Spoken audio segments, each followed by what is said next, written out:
Thank you. Roll call, please. Director Kohler, Here. Director Kurtz, Here. Director McMillan as an alternate, Here. and President Hilliard. Here. And we do know that Directors Goins and Redoni will not be attending, so we have all accounted for. Thank you. So I will entertain requests for any agenda adjustments. Are there any agenda adjustments for today's meeting? None from staff? Any of the board members would like to make a change? Hearing none, we go to open time for public expression. The public is welcome to address the executive committee at this time on matters not on the agenda that are within the jurisdiction of the committee. Please be advised that pursuant to Government Code Section 54954.2, the committee is not permitted to discuss or take action on any matter not on the agenda. Comments may be no longer than 2 minutes and should be respectful to the community. Please silence your cell phones during the meeting. Mute your microphone when not reporting out. Are there any members of the public who would like to make a comment at this time? Any members online? We have nobody online at this time. Okay, hearing none. Moving to closed session. We will now take, we will go to closed session. Okay.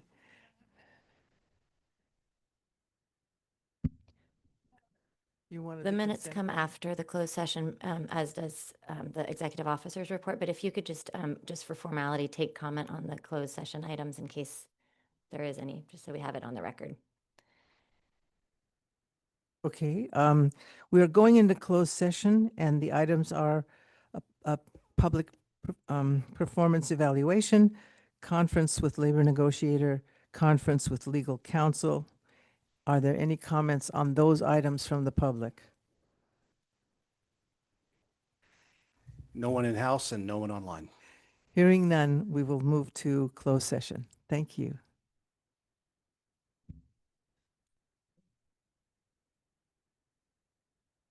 Coming back here? Okay, so I'll leave my coat. Okay.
We've just concluded our closed session and we're back in session right now, and we'd like to have the recording started. So we adjourned the session, and there were 3 items on the agenda and did not take any reportable action to any of those items. So we'll move on now to item 6, Executive Officer's Report. Mark. Good morning, welcome back. It's been quite some time since we've actually had an executive committee. It's been a light workload for the exec committee. Definitely, though, not a light workload for Marin Wildfire staff behind the scenes. I'll just start with one of my favorite words right now. And actually, if you want me to move the TV, we can move the TV, make it a little easier to read. Stand by.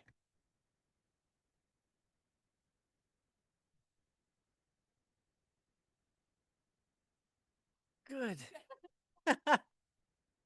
Great.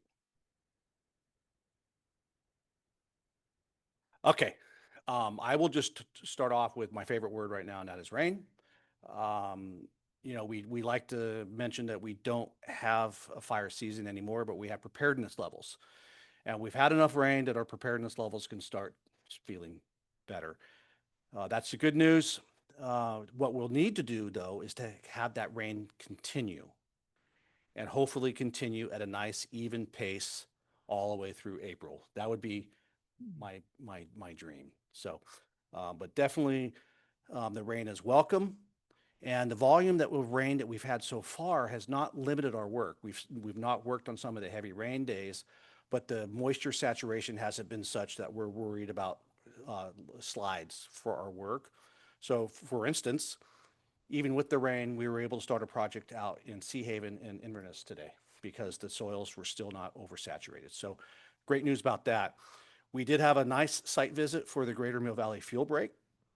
And it was actually one of our first site visits that we picked a location where the work hasn't been done yet. And it's so that the residents can see what it looks like before, and then we'll circle back later on and they'll be able to see what it looked like afterward. Some of our site visits, we keep seeing the same people over and over and over. What I really appreciated about this site visit, we had several people that we have yet to see at one of our site visits. So I was really happy about that.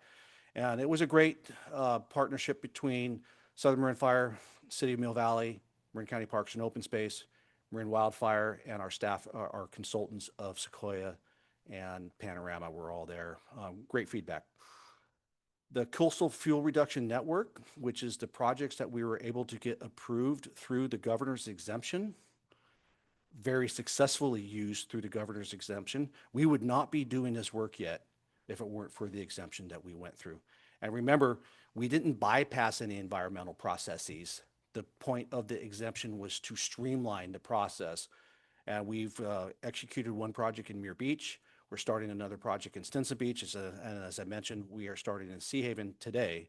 Bolinas is going to be coming up really soon. So we discussed our disappointment in the lack of projects being on the west side of our maps. Now we're seeing projects on the west side of our maps. I can't tell you how happy I am about that. Been having a lot of talk about evacuations.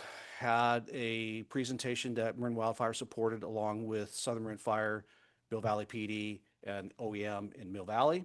And then last night, thank you to Director Kohler inviting us. We had Ross Valley Fire, Fairfax PD, Marin Wildfire, and OEM gave another presentation.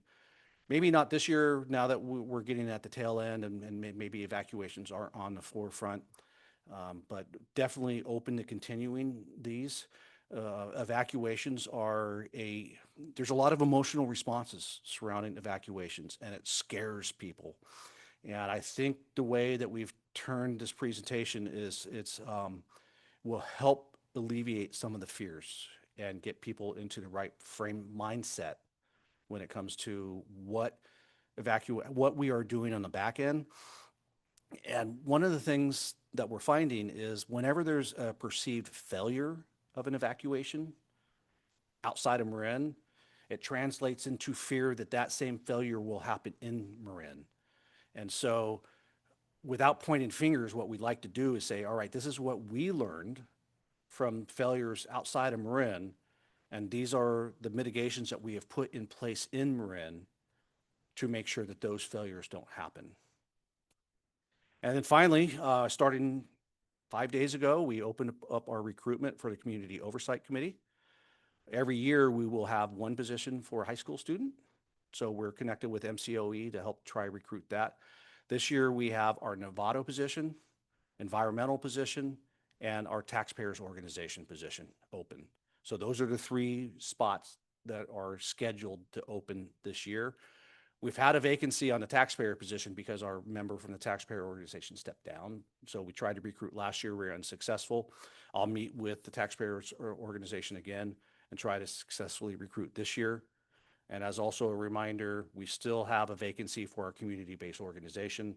We just haven't been able to generate the motivation for someone from our community-based organizations to participate. So even though it's not technically part of the recruitment this year, it is part of the recruitment. It'll just be for a 2-year term instead of a 3-year term because remember, we have 9 members and we've staggered 3 years for each so we can have returning members and 3 new members. And with that, I know I was talking fast. I'm sorry. I'll stop the screen share and take any questions. I just want to mention, I saw Kingston Cole and Mimi Willard at MCE Monday, and they have no interest in participating anymore. And Kingston made that very clear. I didn't bring it up, he did. And, you know, last year, I think I sent you info on somebody on their advisory committee, and I think maybe that's something to pursue. So consider that. The other thing I want to just say is thank Mark and the team for last night. And I really, you know, I'm not sure, Mark, that we should wait till it's time to do evacuations. I would just encourage folks in other cities to have that type of thing with the Ladris actually demo, which we weren't able to do because of the weather. I mean, Mark really talked about I asked him to talk about his years of service as a firefighter. So it's not just some EO from Marin Wildfire doesn't, you know, hasn't had boots on the ground. And I think that was helpful, but Mark also pointed out how much work he'd done, like looking at the Paradise Fire. And, you know, we have a lot of mythology in Fairfax about getting out of your car and, you know, we'll never get out. Somebody last night said something, you know, we're not at all like Mill Valley. We're kind of exactly like Mill Valley. And by the way, they have very high fire severity zones, which we don't. We have high. So there's a lot of mythology out there, and Mark pointing out that 7 people died in Paradise who are on fire roads. Don't go on fire roads. I mean, I just think part of it is getting the message out about what Marin Wildfire does, which is really important for us, and that we are a face in the community, but just dispelling some of those mythologies. And Mark pointed out, you're not getting out in 20 minutes unless you go way before. So, you know, I just encourage you guys and to talk to your colleagues and other councils to really have that. And now that he's kind of got it down, and I think our team had it down, I know it's work. Yeah. But I think it's important. Totally agree. Happy to do it with every one of our. You had an item there for Red Sky Summit, but I didn't. Thank you. I put it on there so I would not miss it, and I did. So Red Sky Summit, this is really the 4th convening of the Red Sky Summit. The Red Sky Summit is named after the red skies that we all experienced in 2018. It is really led by philanthropy, and venture capitalists are who really host it. The Moore Foundation is one of the lead foundations, and Convective Capital is one of the main venture capitalists that support it. The whole idea behind Red Sky Summit is to bring venture capital together with entrepreneurs, together with practitioners, so that we can find innovative and new ways to help solve the wildfire crisis. The venture capitalists are listening to the entrepreneurs say what they feel are solutions, and then they're bench testing it with the practitioners. It's also an opportunity for the practitioners to meet with the entrepreneurs to say, this is what we really need. Firefighters are horrible at telling entrepreneurs what new ideas they need. And I'm sorry, it's true. And I'm one of those people. We really need to have a forum where the entrepreneurs can pry that information out of our heads. And so that's what the Red Sky Summit was. I was able to attend on Tuesday. So, Mark, thank you for coming to Ross, September 29th for the Zone Zero Forum. We really appreciated that. One thing that my Firewise group is kind of asking is why are individual Firewise groups charged with throwing these educational events? Because our Firewise group also invited the Bald Hill Firewise group, the newly forming Laurel Grove Firewise group, the Kent Woodlands Firewise group, and a newly forming group, Greenfield Avenue in San Anselmo. So it really hit 5 different Firewise groups. And I just wanted to mention to you that I'm having coffee with Bill Tyler later in the week to propose to him that perhaps Fire Safe Marin could take on the burden of providing a lot of the educational component for Firewise groups and perhaps do it on a zone by zone basis, which I think would reduce the work that Fire Safe Marin needs to do. And it would also reduce the work that each Firewise board needs to do. And it's good timing for this conversation as we work on the proposed scope of work for public outreach for the next fiscal year. Goal 4. Great, Right? great. Right. Thank you. Sure. Any other questions or comments? Just thank you very much for all the good input. It's great. Bet. Yeah. Okay. So moving from the executive, oh, wait, first I have to say, take questions from the committee. Are there any more questions? Okay. And then public comment on this item. Nobody present in person and nobody present online. Thank you. Without any comment, I'll bring it back to the committee for discussion. Are there any more items to discuss? Okay, moving on. The consent calendar. The opportunity for public comment on the consent calendar items will occur prior to the committee's discussion of the consent calendar. The committee may approve the entire content of the consent calendar with one action, or items on the consent calendar may be removed by the action of by any committee or staff member for separate discussion and a vote. I will now take. So, first of all, would anyone like to? I have to do the public comment first, yes? Okay. I will now take public comment on the consent calendar. And still nobody present in both forms. Okay, with that, hearing none, moving on. A, minutes of August 7th, 2025. Make a motion to approve? Have a motion? I'll second since it's my favorite topic. Okay, I have a motion and a second. All in favor? Aye. And for the record, we have a first by Kurtz, a second by Kohler, and all in favor. Thank you. Okay, are there, item 8, committee members' requests regarding future agenda items. Do committee members have any requests for agenda items? Seeing none, I think we are adjourned. Thank you so much.